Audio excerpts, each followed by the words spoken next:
जय श्री श्याम। आज हम बड़ी ही सुंदर एक कथा वर्णन करने वाले हैं। पद्म पुराण में उल्लेखित यह कथा बड़ी ही दिव्य है। हम सभी एकादशी तिथि का व्रत रहते हैं, यानी ग्यास व्रत जिसे कहा जाता है। एकादशी तिथि का जब हम व्रत रहते हैं तो एकादशी तिथि का व्रत किस विधान से रहना चाहिए, इस व्रत का बहुत बड़ा विधान है।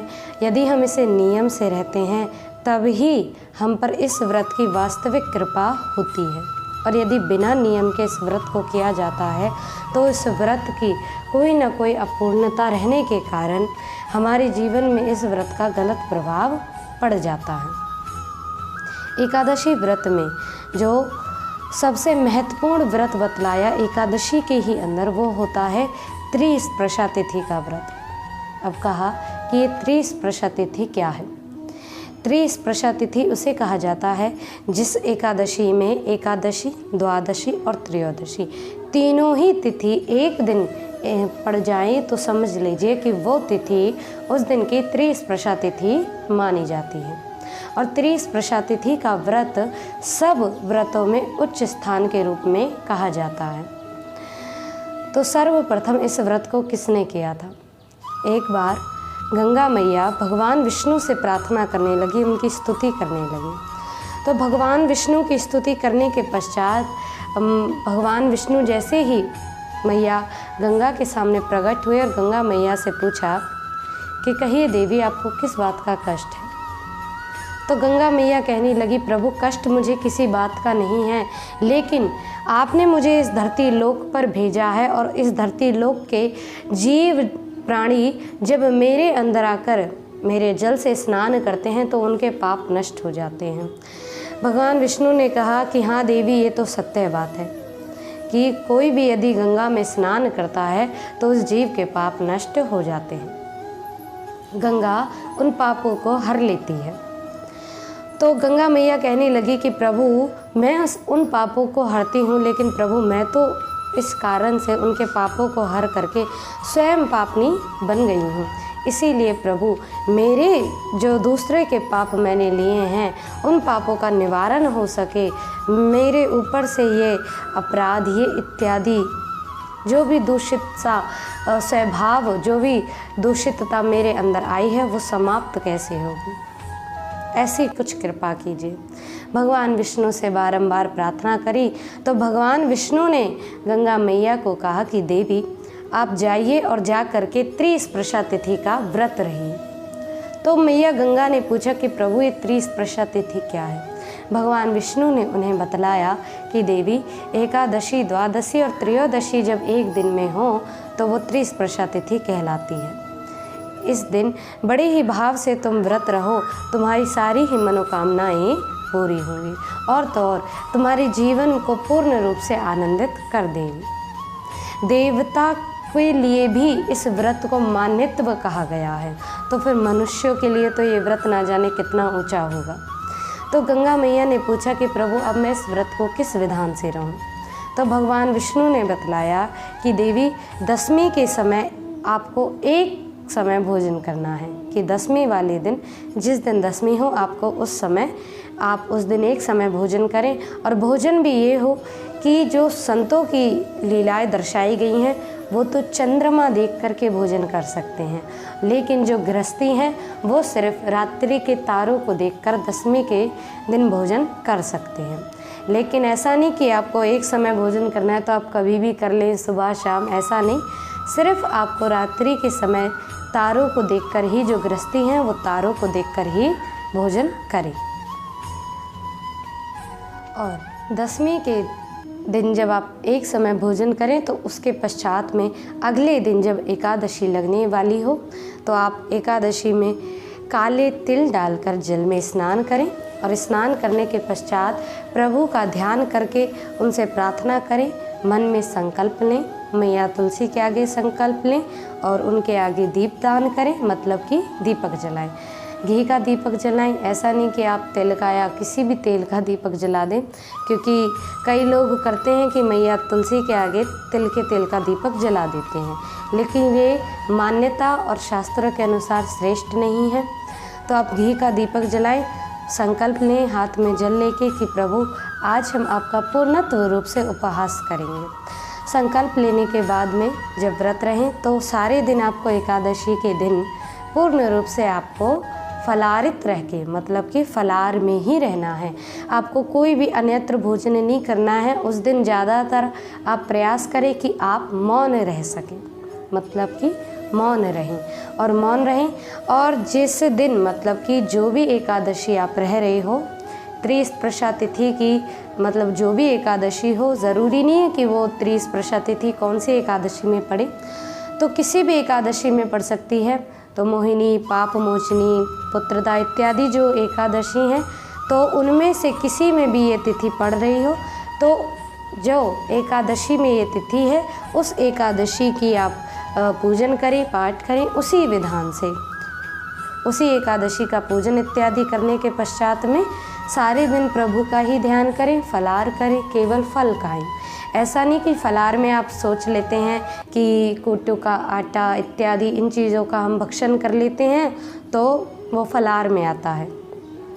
ऐसा बिल्कुल ना माने, क्योंकि फलार का अर्थ ही ये होता है फल और आहार। फल का ही आहार करना मतलब फलार। फलार में आप आलू ऐसी कोई भी चीज़ प्रयोग नहीं कर सकते। फलार का अर्थ होता है फलों की, कभी जिन फलों की सब्जी ना बने वो फल गिनती में व्रत में आते हैं। जो सब्जी में आ जाएं, जिसमें नमक मिर्च इत्यादि का प्रयोग होने का अर्थ हो, तो समझिए कि आप वो प्रयोग व्रत में नहीं कर सकते। तो आप इस तरीके से व्रत रहें, बिल्कुल फल खाएं। वो भी फल ऐसा नहीं कि आप किसी भी समय खाएं, ऐसा नहीं। शाम के समय जब पूजन करने के पश्चात, कथा पढ़ने के पश्चात आपको 4 बजे के समय आपको बिल्कुल दिन के 3 पहर तो उसी पूर्णत्व रूप से बिताने हैं व्रत रह के। और शाम के समय में आपको 4 बजे के समथिंग आप फल खा सकते हैं। उन फलों को खाएं। उसके पश्चात जब उस तिथि में द्वादशी हो तो आप थोड़े से जल का पारायण करें। जब जल करें तो 1 अंजलि जल आप ग्रहण कर सकते हैं द्वादशी तिथि में। द्वादशी तिथि में आप उसे ग्रहण कर सकते हैं। तो जल ग्रहण करने के पश्चात आप में द्वादशी के दिन आप जिस भोजन को आपने एकादशी के दिन त्यागा है, मतलब कि आप उपवास रहे हैं, तो उतना भोजन मतलब आप अपने अनुसार भोजन बना करके किसी ब्राह्मण या गैया को समर्पित कर सकते हैं। वैसे श्रेष्ठ तो गैया है, आप गैया को ही समर्पित करें, क्योंकि ब्राह्मण के लिए दर्शाया है कि ब्राह्मण भी, अगर आप ब्राह्मण को करते हैं तो कर्मकांडी हो, दीक्षित हो, सद्भाव वाला हो, छल कपट ना करता हो, मांस मदिरा दारू इत्यादि पूर्ण रूप से पवित्र हो, अपने कर्म कांड के प्रति भी इतना निष्ठित हो कि पूर्णत्व रूप से कर्म कांड करते समय भी उसके अंदर कोई भी क्रियाएं गलत उत्पन्न ना हो। पूर्ण रूप से कर्म कांड की विधि से ही करता हो, तो उस ब्राह्मण को आप दान दे सकते हैं। अन्यथा ऐसा ब्राह्मण अब संसार में बहुत कम मिल पाते हैं, इसीलिए आप गैया को दें। तो गैया को देंगे तो ज़्यादा श्रेष्ठ रहेगा। गैया के लिए द्वादशी के दिन भोजन निकालें, लेकिन आपको सिर्फ उस दिन आप केवल जल ही ग्रहण कर सकते हैं। और अगले दिन त्रयोदशी, मतलब कि जब एक ही दिन में ये तीनों तिथि पड़ जाएं, तो त्रयोदशी का जो समय हो, त्रयोदशी के समय में फिर आपको भोजन निकालना है। भोजन निकालने के पश्चात में प्रभु के आगे ध्यान करते हुए आप अपना व्रत खोल सकते हैं। इस विधि से आपको त्रिस्पर्शा तिथि का व्रत रहना। इस विधि से त्रिस्पर्शा तिथि का व्रत रहेंगे तो आप पूर्ण रूप से आपका व्रत सफल होते हुए आपके समस्त पाप कट जाएंगे। आपकी सारी ही मनोकामना पूरी होंगी। आपके जीवन में सदैव विष्णु भगवान की कृपा बनी रहेगी। तो जो व्यक्ति एकादशी व्रत रखते हैं उनके लिए तो बहुत ज़्यादा ये आवश्यक है कि उन्हें एक बार त्रिस्पर्शा तिथि का व्रत अवश्य रखना चाहिए। तो इस विधान से त्रिस्पर्शा तिथि का व्रत रहे, पूर्ण रूप से आपकी सारी ही मनोकामना पूर्ण होते हुए आपके जीवन में आनंद की वर्षा अवश्य होगी। तो एकादशी व्रत भी इसी विधान से ही रहा जाता है कि आप एकादशी दशमी के समय एक समय भोजन करें, एकादशी को फलाहार करें। बस इसमें इतना है कि आप द्वादशी को ही भोजन निकाल करके भोजन कर सकते हैं, अपना व्रत खोल सकते हैं। और त्रिस्पर्शा तिथि में त्रयोदशी के दिन खोला जाता है अपना व्रत। तो इस विधान को आप पूर्णत्व रूप से करें और जिस भी एकादशी के दिन व्रत रहें उसकी कथा श्रवण करें, पठन करें और उसी विधि से उस व्रत को रहा जाए। बाकी व्रत में ये ध्यान रखें कि कई लोग ऐसा करते हैं, सेंधा नमक इत्यादि मन में विचार करते हैं कि व्रत का जो नमक होता है उससे हमारा व्रत लग जाता है। ऐसा कुछ नहीं है, नमक नमक ही होता है, व्रत वाला कुछ नहीं। बाकी आप व्रत में तो आप नमक इत्यादि कोई भी चीज़ ऐसी प्रयोग कर ही नहीं सकते शास्त्रों के अनुसार। और यदि आप ऐसा विचार करते हैं कि समय के अनुसार आप सोच रहे हैं कि सब ऐसा खाते, तो सारी दुनिया के अनुसार नहीं चला जाता, क्योंकि हमारे शास्त्रों में जो लिखा है आप उन्हीं के अनुसार चलेंगे तो ही आपका व्रत सफल हो पाएगा। कई बार हम सोचते हैं, कई बार हमारे साथ ऐसा होता है कि हम व्रत रहते हैं लेकिन हमें उनका फल नहीं मिल पाता, क्योंकि हम पूर्ण विधि से व्रत को नहीं करते। संसार की देखा अलग अलग तरीके से ये खा लिया, वो खा लिया, ऐसा कर लिया, उस तरीके से हम व्रत रहते हैं, तो इस वजह से हमारा व्रत भी सफल नहीं हो पाता।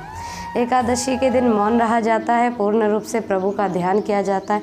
यहाँ तक कि रात्रि के समय भी एकादशी के दिन जागरण किया जाता है कि आप रात भर जाग करके, रात भर नहीं जाग सकते तो 11 बजे तक जाग करके आपको श्री कृष्ण का भजन कीर्तन इत्यादि करना होता है, तभी आपका पूर्ण रूप से वो व्रत लग पाता है। तो आप इन विधानों को करिए। आपके और भी आपके हृदय में जो भी पूर्ण रूप से व्रत को लेकर के संदेह हो तो आप सभी कमेंट में हमसे पूछ सकते हैं, किसी विधि के बारे में, किसी व्रत के बारे में। आशा है, हमारा भी प्रयास है कि आप सभी शास्त्रों के अनुसार जो विधि विधान लिखे गए हैं व्रतों में, उसी तरीके से आप व्रत रहें और प्रभु की कृपा प्राप्त कर सकें। तो आशा है आप सभी इन सभी कथाओं के वास्तविक अर्थ को जानेंगे, समझेंगे। तो ऐसे ही आप अपने जीवन में आनंदित रहें, प्रसन्न रहें, दिव्य कथाओं को श्रवण करते रहें। जय श्री राधे, जय श्री श्याम।